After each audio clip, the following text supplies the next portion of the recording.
Okay, so this is my 350D ATV. I'm in the middle of doing the differential fluids, that's why I'm taking the front guard off. Someone in the past, you can see, that's the O-ring right there. It goes right around this thing, there's a piece cracked off, and this is rounded off, so I need to get a new plug. You can get them still quite a lot. You can still get them like a lot of them. There's different ones, but I think you can get this specific one. Only problem is I don't know how to get this off. Anyway, my biggest question is the fan. Now, it's not overheating or anything, but it's just something I'd like to understand. Supposedly there's a green wire to the fan motor that you can just ground out to like here maybe, or ground out, and you turn the key on and the fan will turn on. If this engine gets to 100 and I think 110 or 140 or something degrees, it will overheat. So it will, I know my oil sensor works because the oil temperature light comes on when you first turn it on, which is normal. Oil sensors down this side on the bottom, oil sensors somewhere down here. I know that works. I just don't know if, I haven't had this engine get up to 110 plus degrees, but if it did, I don't know if this fan would work. It spins freely, as you can see, it spins freely, but I don't know if there's like a fan motor somewhere. Anyway, there's a green wire that you can ground out and turn the key on, and it'll turn on automatically whenever, manually, sorry, which would be good because it just puts my mind at peace. But alternatively, apparently there's like a brown and green wire as well, and you can I think get like a switch. You can put a switch up here and it'll be on off, and you can have the key on but have the fan off as well, so you can choose when to turn the fan on. Because if you ground the green wire to the chassis and have the key on, it'll always be on every time you have the ignition on. Whereas if you have an override switch here, you can choose when the fan goes on, which I'd like to do. I don't know how to do those videos, and I don't seem to understand. I'd have to watch it and properly really analyze it. But yeah, you can put a switch on and you can choose when it comes on. The only downside is it will turn the oil temperature light on permanently until you turn that switch off, which, yeah. So, also, don't know if anyone will know, will paint thinner get rid of this black paint on the screen? Because this is the brake fluid, and I was painting it, and it ran down onto the screen, so I can't see how much brake fluid's in it. So I don't know whether paint thinner will get it off that screen or something. I don't know, but I need it gone, really. Yeah, chassis is actually in pretty good condition for its age. Front is all fine apart from this plug, which I need to get a new plug. I don't know where, in the manual it says there's like grease areas with a steering column, but for the life of me, I cannot find any grease areas to grease up. I've been looking for ages and I just can't find anything, so I'm not sure how you oil up the steering. But yeah, if anyone knows, I'll be great. Please comment in the below. I'd be really appreciative of that. This is the back. I know that the back differential isn't supposed to be black. I think it's supposed to be grey, but I did paint it black because I think it looks all nice black. Yeah, this plug's fine. I've taken this plug off. This screwed on properly, screwed off. It came off fine. Put a bit more differential fluid in the back. Painted the tank recently. As you can see, it's all silver. Put more petrol on it today. What else? Yeah, overall it does run quite well actually. Repaired the exhaust quite back long, and it doesn't seem to be any leaks anymore, so that's good.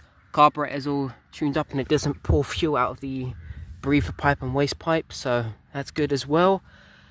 Fuel sensor still works. I was worried if when I took it apart it won't work again, but it does still work.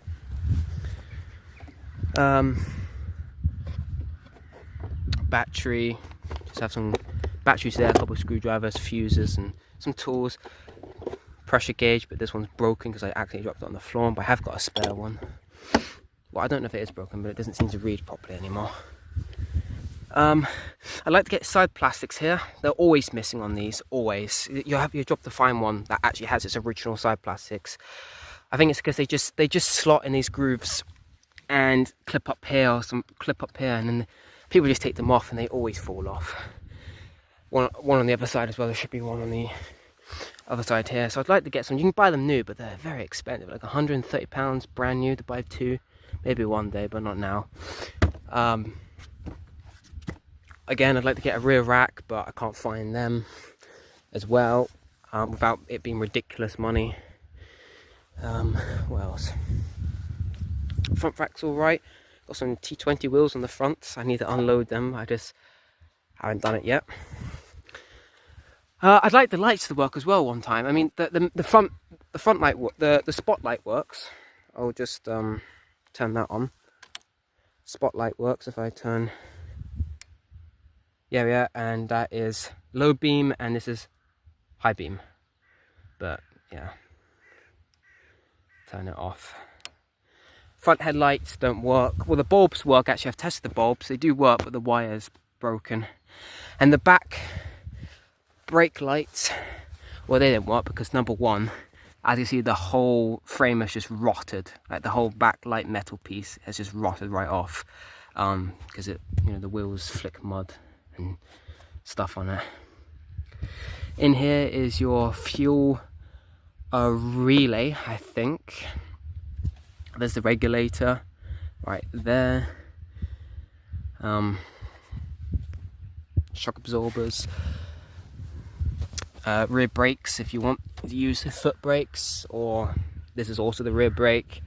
Handbrake is here as well. That's the handbrake. Front brakes. Air filters under this panel. Fuel tank, as I said before, is under the seat. Yeah. Painted a lot of pieces up just to make it look nicer. I took the hitch off completely and repainted the inside. It was filled with mud. Done that. Back axles all painted up. Not perfectly, not professionally, but it's painted. Yeah. What else? I don't know what else to say, really. As I said in a couple videos before, rebuilt the engine. So that's done with my dad. Yeah. Now this is just me being really picky now. Really picky. But I'd like to smarten it up a bit. Because I've done a lot of the mechanical stuff now. This is just me being fussy. There's no reason to do this really, but I'd like to shine up the fenders as well. You can see there's a paint. I don't know whether paint thinner will get this off, because I think T-cut's actually abrasive, so I don't want it to. I mean, the plastics are cracked everywhere, I know, but I don't want it to damage the plastic any more than what they are. I won't do it anytime soon, but it would be nice to shine it up, because the darker red is the actual original Honda red plastic. The pink is paint that's faded and dulled over time. Now, one thing which I might do as well, someone in one of the previous owners, I don't know whether it was the last owner or some owners before, but they've fabricated these aluminium pieces. That's because this piece is completely cracked and snapped off. So I can understand why they've done that. I can understand. However, this one had a piece on it. I was taken off and they drilled 2 holes in it. But I don't know why they did it on the side, because this plastic's completely fine. Nothing cracked. It is still strong. So really, they just drilled 2 holes into the plastic for no reason. So I took that off. I don't know if anyone has a front plastic panel here. This is where the light sort of cable comes out, because you can take this light out, the spotlight out. I'd like to get that, because that's also an aluminium piece as well. What I might do as the future as well is take this off and just weld the plastic together with like a soldering iron, melt the plastic together, or get a plastic weld or something, and that way it's all joined up again and you don't have these ugly aluminium plates on.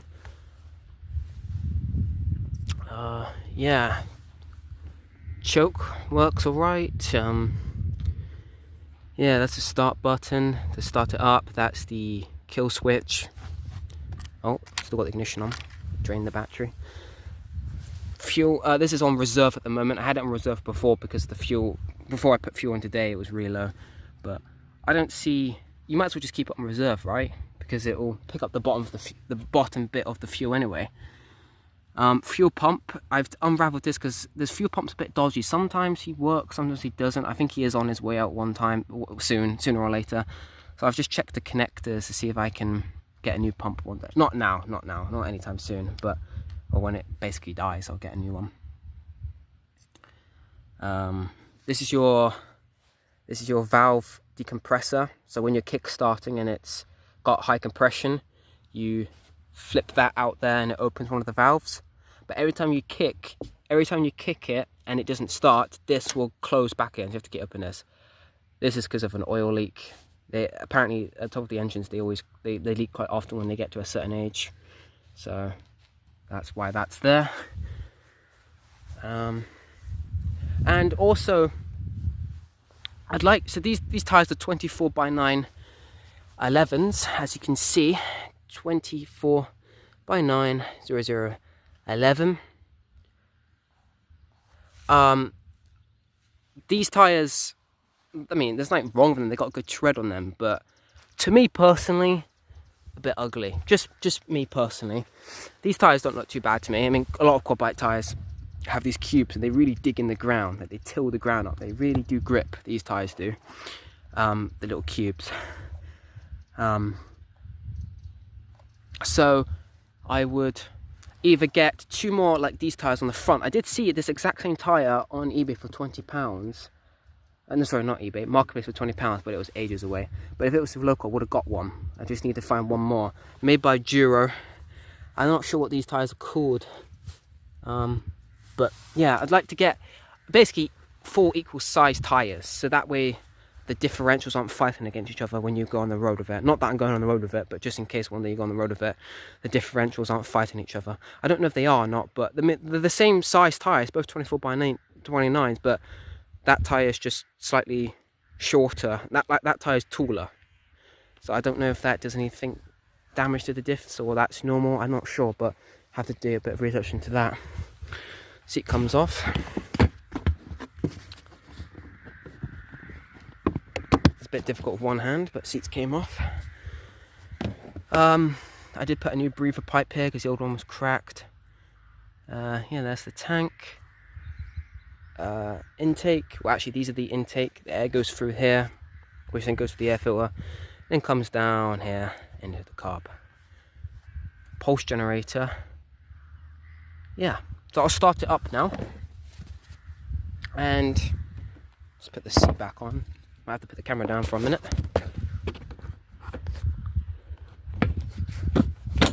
There we are, seat's back on. So I'll start it, neutral. Get on it just in case it. I should just start like this. Yeah.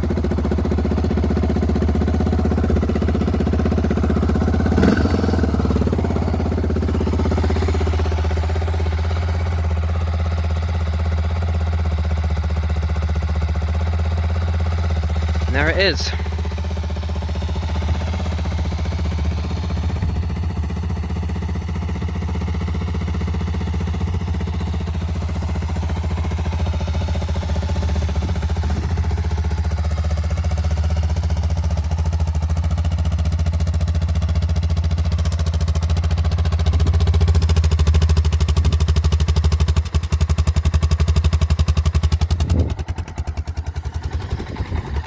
When it reaches a certain temperature, the idle drops, which is normal, I think, just so it's idling, so it's not idling very high and it's just idling normally.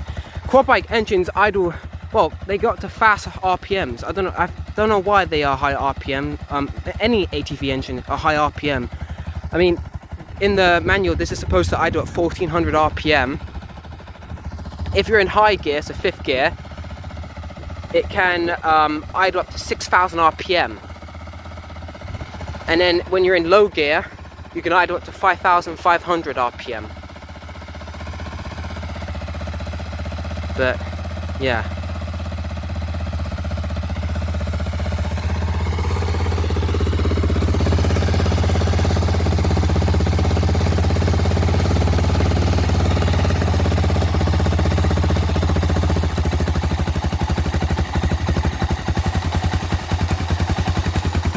some reason it was idling a bit high then, I don't know why, but I've just turned it down. But yeah, I'll switch it off now.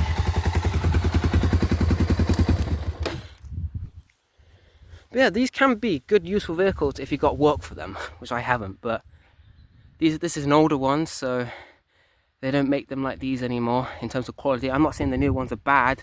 I know the new ones have got all these gizmos, much more powerful engines. They got electric power steering, they got electric fuel injectors, they've got anything, electric gear shift,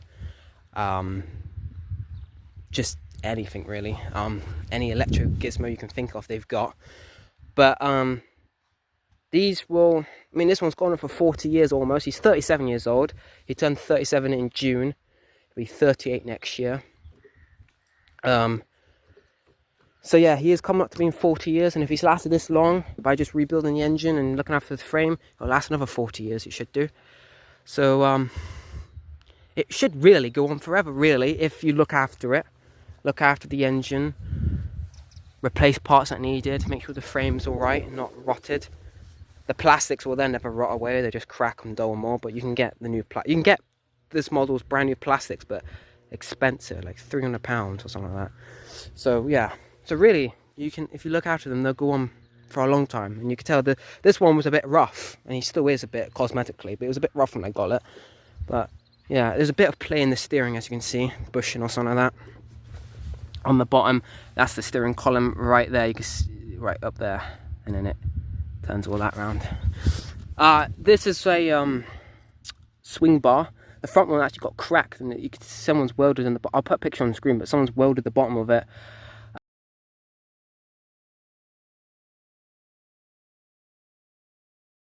Apparently the front ones do crack quite often. The rear ones never crack, because when you're off-roading these, the front is always going to hit harder than the back.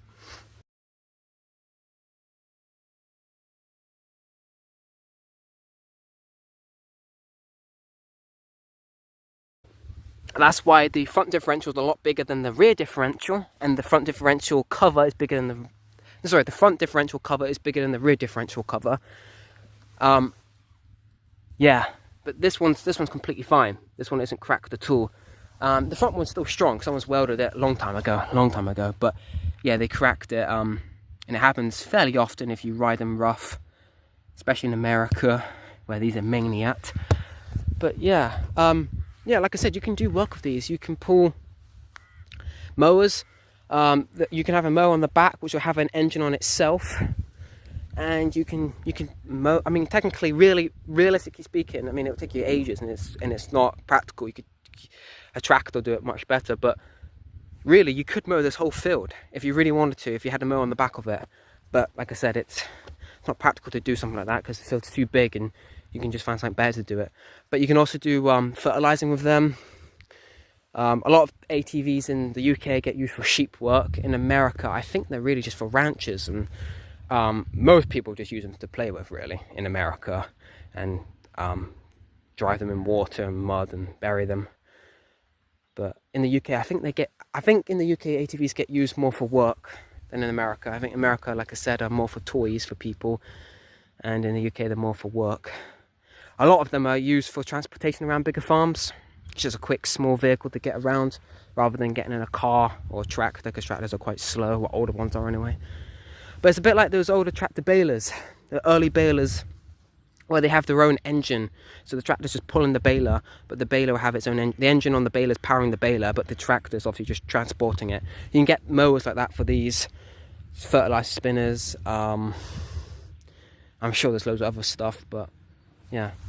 But yeah, that's pretty much it. That's my 350D, 350cc motor. These are pretty good engines. They get hot, but that's natural of them. They do get hot. Even if they're just idling for about 20 seconds, it'll get hot, but they just do. But yeah, like I said before I end this video, just if anyone knows where this green wire is, I mean, I looked in the manual. I'd have to look in again properly and look for videos, but I just like to test it, really. It's more of an experiment. Just like to test if this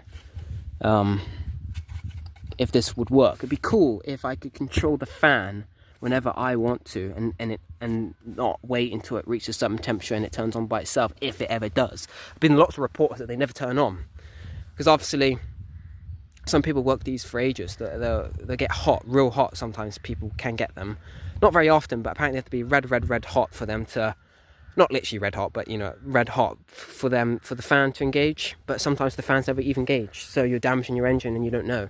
So that's why I kind of want to test. Not that I'm ever going to do any massive work and let this thing boil, but it'd just be a nice little experiment, just see if I can get this fan to work whenever I want it to do. See, this is the fuel gauge wires. That's the fuel gauge there, and then you got lights. So I'm not sure. There's like a red like, there's you see this green pulse generator here? It's the same plastic shell but red. So I'm not sure what that is. But and there's another one up here as well. Yeah, I don't know. But anyway, I'm gonna end this video. It's gone on for way too long. But yeah, take these T20 wheels off, and yeah. There's my project that I've been working on in the last nearly a year. Alright, goodbye.